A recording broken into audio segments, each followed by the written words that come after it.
afternoon and welcome. Glad you could join us today. So let's get started. Today we're talking about iPhone tips.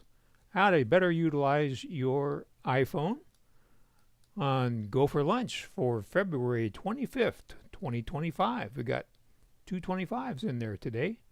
Brought to you by GoFor Technology. I'm Roger Harmon, your host, and we're here to make your technology work for you. And welcome, Judy. Today is Digital Learning Day. How apropos, because that's what we're doing every week on Go for Lunch, is helping your digital knowledge improve. So happy Digital Learning Day. So let's talk about the phone that you always have with you, your iPhone. Now this might seem a little strange, talking about taking photos in the rain, because most of us live in the desert, which is suffering a drought at the moment, and we don't see very much rain. But you might be going somewhere, or you might live in the Pacific Northwest, or you might be going to a place that has water, like the ocean or a lake, and need to be aware that your iPhone is water resistant. Now, Apple's lawyers don't let them say it's waterproof, but it is submersible, so you can capture things underwater. You just can't go very deep, and you don't want to submerge your phone for extended periods of times. But if it's in the rain or it's in an environment where it's going to get splashed, it's quite all right to use your iPhone. Of course, if you do need it to be used for an extended period of time underwater, there are inexpensive plastic cases you can get for your iPhone that will make them watertight and still allow you to operate the controls. And of course, there's much more sophisticated ones if you're doing this on a semi-pro or professional basis. You can create drama in your pictures with black and white filters. Bob likes to do this. And to do that, you open the photo in the edit mode in your Photos app. You select filters and choose from the options, which are mono, silvertone, and noir. And black and white images can add a mood and emphasize the contrast of your shots. So we're going to demonstrate another feature here. We're going to go into the Finder, and down here in the dock, when I mouse over the icon that looks like an iPhone, we see iPhone mirroring. And if we click on that, we get our iPhone mirroring. Got a little ahead of ourselves. And so this allows you to see your iPhone on your Mac screen. So when the iPhone is on your Mac screen, you cannot use it as an iPhone. It can only be used here on the Mac screen, and it has a few limitations. So we're going to go into the photography folder up here in the top right corner, and we're going to go into the Photos app, and we have a picture that we've already chosen. We're going to get over here to the beginning. So this is the original color. So the way we got here, let me back off here a little bit. So let's go here, and okay. So we went into our photos, we selected the picture, and then we went here to the horizontal lines with the little circles on them. And then we went to filters, which here is the second choice on the bottom of the screen, filters. And then we have the different filters here. We can scroll through them. Here's the original. Then we have different colors. And then when we get to the end, we have the black and white filters. So this is the mono. So play close attention to the detail here in the wings. So that's mono. And if we scroll one more, that silver tone, so you can see it brought out some emphasis here in the wings. And then the last one is noir, and that just kind of darkened a little bit. So in this case, I really like the silver tone. That really makes it a little more dramatic.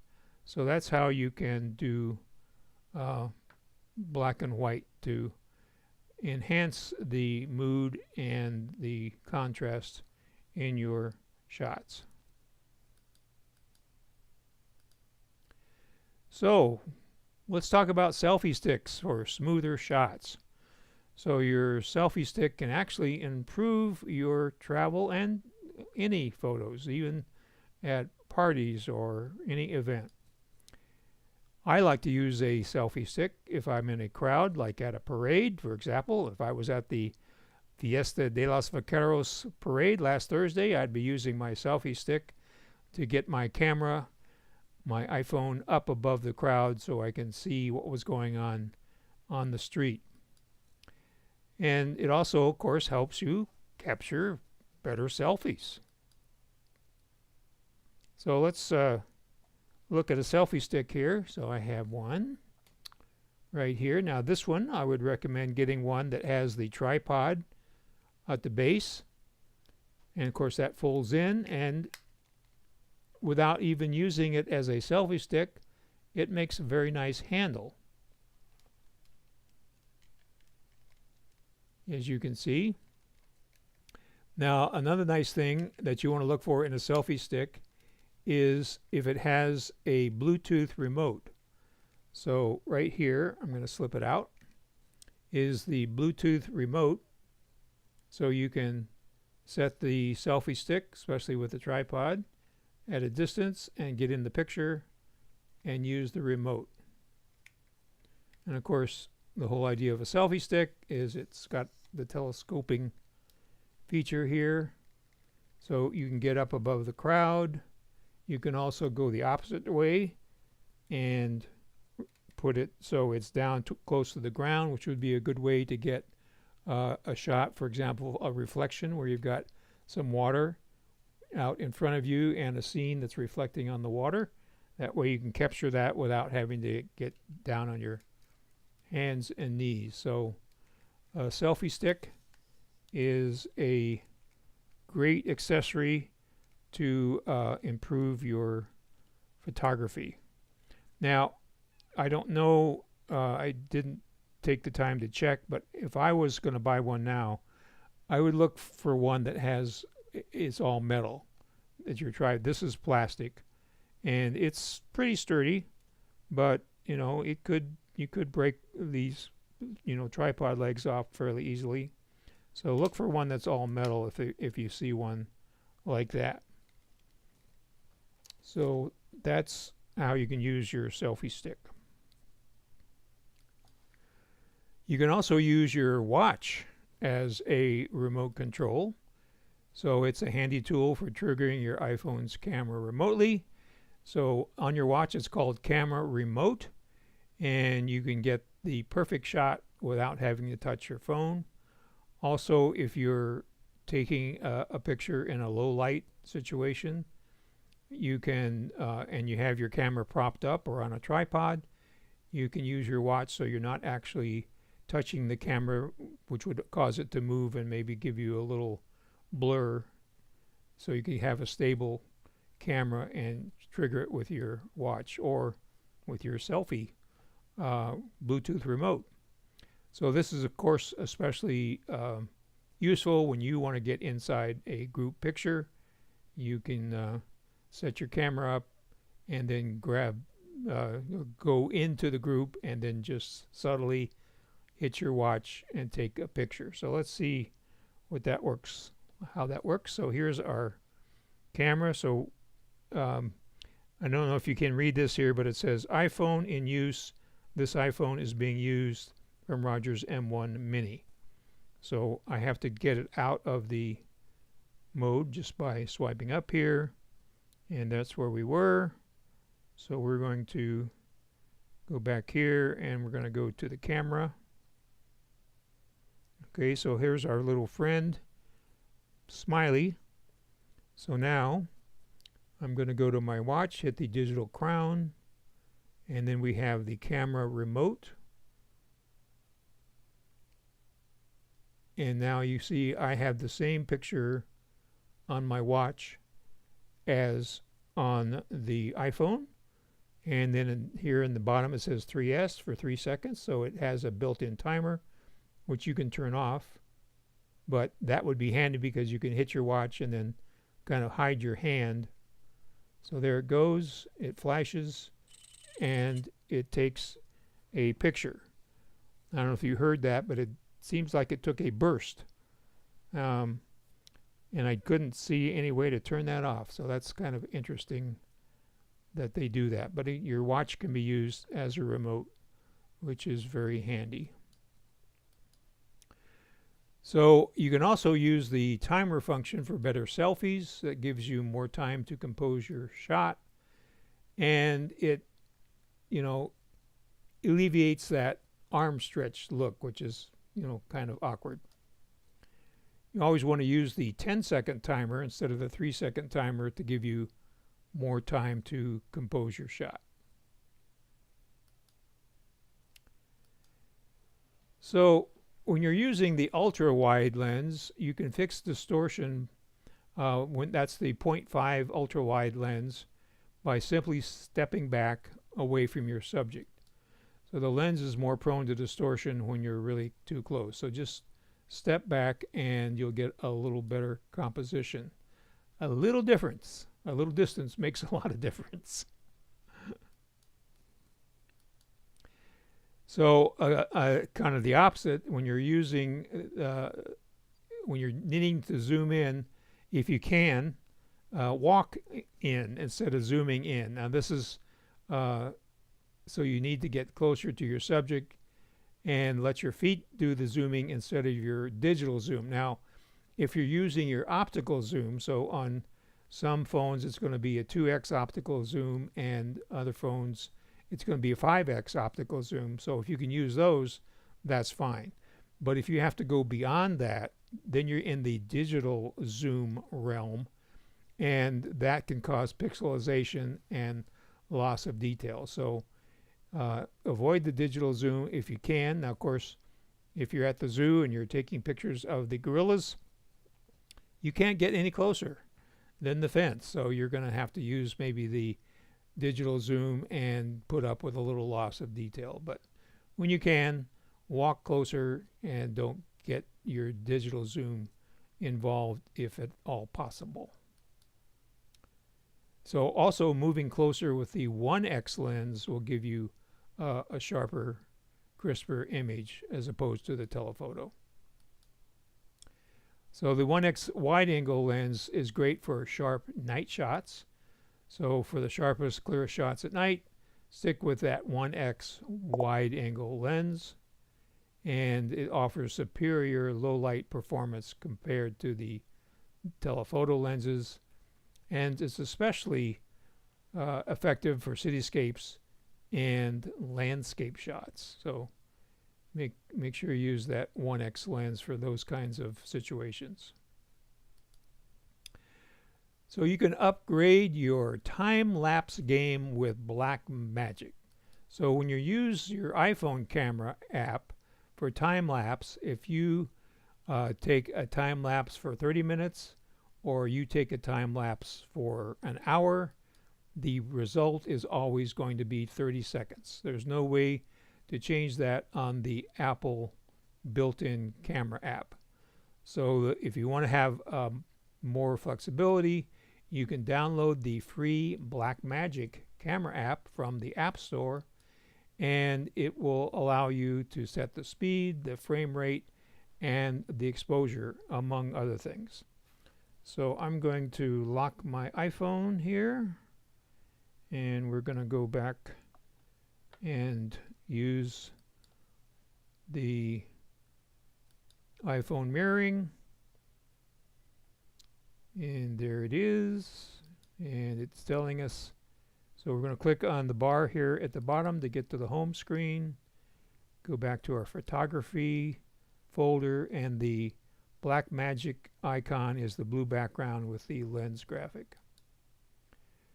And it tells us that we cannot use the iPhone as a camera when we are doing mirroring. So here you see we have lots of information. So we're using a 24mm lens.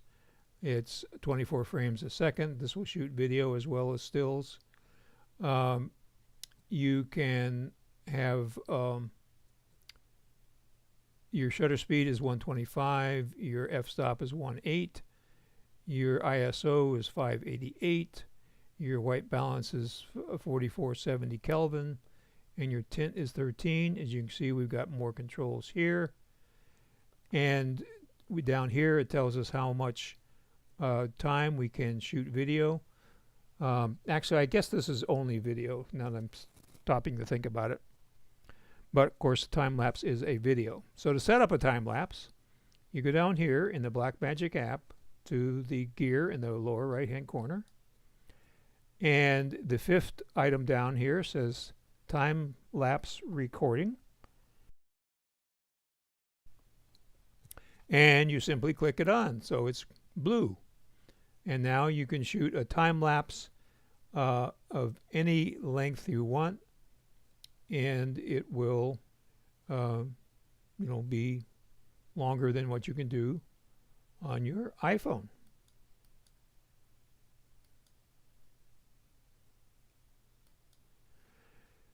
You can eliminate green sunspots when you're taking pictures at sunset by so those can be green or yellow in your photos. So if you include the sun in your frame, then that reflection that has that green or yellow problem will disappear. So while you're there taking those sunset pictures, that's called the golden hour. Don't pack up your camera and leave as soon as the sun sets, because the sky offers a lot more opportunities, 15, 20 minutes, 25 minutes, depending on the situation, after the sun goes down. So this is known as the golden hour.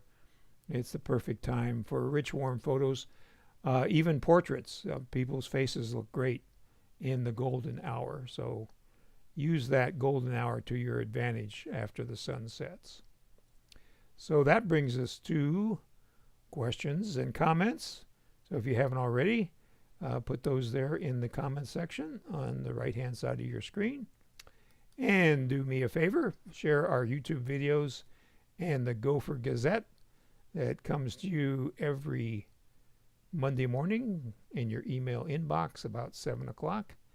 We did have a problem with our YouTube link this time, and thankfully Susan caught that early on, and we were able to get that fixed. So hopefully everybody was able to get here and without any problems. So let's see what you have to say here. So Chris brought cookies. That's the rule. When you come in late, you got to bring cookies. And Chris says, especially are in southeast Arizona, sunsets often improve after the sun goes down. That's right. So I like to take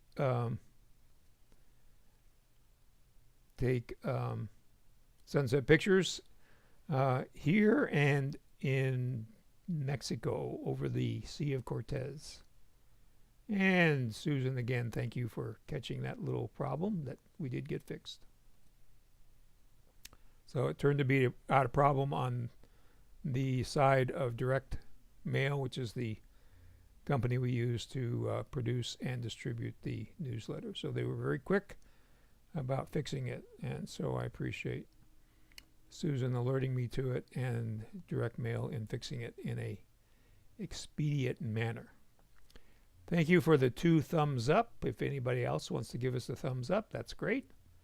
Also, if you're here for the first time and haven't subscribed, go ahead and click on that subscribe button and the little bell, and then you'll be able to get notified when we go live.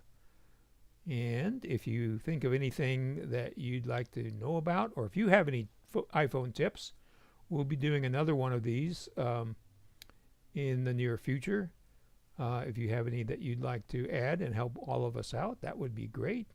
You can send that to me at the email address or call me on the phone number that will be appearing very shortly. So, thanks for all the thumbs ups. It's great.